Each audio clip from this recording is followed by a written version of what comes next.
G'day Year 7s, and this is a special video tutorial. Well, it's not a special, just like an extra one, just to take you guys back to, I think it was about our second unit. We're looking at geometry and looking at different angles that are created by lines and parallel lines cut by transversal lines, if you remember. So these guys being parallel and the transversal line cutting through it, and the different types of angles that are created, because you're going to have to remember these. If remembering those and knowing those are going to help you a great deal when you're doing a couple of these exercises during this unit. So it's important that you actually go through and remember these. And again, I would probably write them down, or you'll probably have them already in your workbook. It'd be worthwhile going back and going over them just to remember and familiarise yourself again with them. So this won't take long, only take a couple of minutes. First one, we've got supplementary angles, and don't forget complementary angles, but we really don't sort of look at complementary angles too much, I don't think. But anyway, I'll do the complementary. But supplementary angles, the two angles. So this is like your exterior ones. If we had a triangle there, it's like your exterior angle over here. Okay, you just got to remember it is basically a straight angle, but the two angles make up 180 degrees. Okay, so that's the first one you need to know. Also remember angles in a revolution equal 360, and that's going to be important when you come up with I don't know, quadrilaterals like that, where you have a non-convex, even a triangle, non-convex quadrilateral or polygon, where you are given the inside and you may have to work to, or you may be given the outside angle and you have to work out what the inside angle is. Okay, so you've got to remember that angles in a revolution add up to 360. Okay, so just say if this angle here was, for example, I don't know, 150, oops, I don't want that, 150 degrees, okay, then this angle must be 360 minus the 150, which means it must be 210 degrees.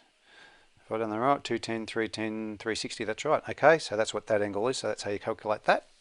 Don't forget our complementary angles. So basically the two angles will add up to be 90 degrees. So it is a right angle, and they will be complementary to each other. Okay. Yeah, so the two angles will add up to 90. Vertically opposite angles. So when you have lines that intersect and cross each other like here, you're going to have vertically opposite angles. So these angles here are vertically opposite, and they are going to be equal. So vertically opposite angles are equal. Where is it? The opposite angles are equal. Okay, so angle A will equal angle A over here. All right, so if that was 40 degrees on this side in there, then this will also be 40 degrees.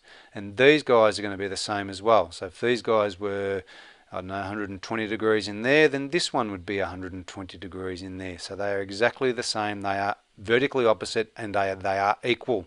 So that'll probably help you during this unit as well, and also help you down the track in future years.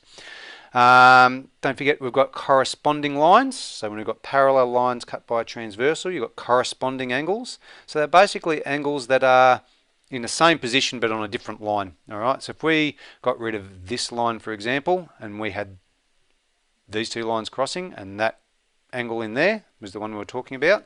If we then drew a separate set of lines down here, another line through this, that angle is going to be exactly the same. All right, so it's basically the same sort of spot, and again they are going to equal. Okay, so those angles are equal. So if we do angle A and angle A, okay, so these guys are exactly the same. So if that was 110 degrees in there, then that angle in here is also going to be, whoops, 110 degrees also. Okay, so they are called corresponding angles. Then you've got alternate, so on opposite sides of the transversal line inside the two parallel lines. So inside your two parallel lines, here and here, okay, transversal line going across, so it's inside of them, and opposite side of that transversal line. So one on this side and one on this side. Okay, so they are alternate angles. I'll get rid of all that writing now, so it's a little bit clearer. So they are alternate angles, and again they are equal. Okay, they are equal. Oh, it's a G. Okay, they are equal angles. So again, if this angle in there was, let's say, I don't know, 60 degrees, then this angle in there is also, there goes my dogs going nuts because I've obviously seen another dog somewhere else.